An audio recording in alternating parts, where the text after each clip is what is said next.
মোদির সাথে দেখা হলো না ট্রাম্পের, কেন এই সাক্ষাৎ হয়নি তা নিয়ে নানা জল্পনা রয়েছে। নরেন্দ্র মোদির যুক্তরাষ্ট্র সফরের সময় সাবেক মার্কিন প্রেসিডেন্ট ডোনাল্ড ট্রাম্পের সঙ্গে তার সাক্ষাৎ হয়নি, যদিও ট্রাম্প আগেই বলেছিলেন যে মোদি তার সঙ্গে দেখা করবেন।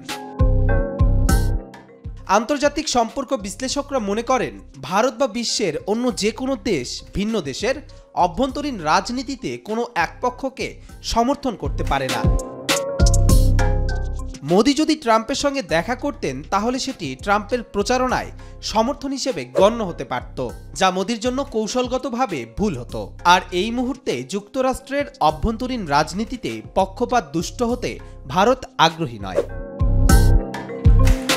অনেকের মতে মোদির জন্য কূটনৈতিকভাবে ট্রাম্প ও কমলা হ্যারিসের উভয়ের সঙ্গেই দেখা করা প্রয়োজন ছিল, কিন্তু তা বাস্তবায়িত করা সম্ভব হয়নি, তাই মোদি এই সাক্ষাৎ এড়িয়ে গেছেন।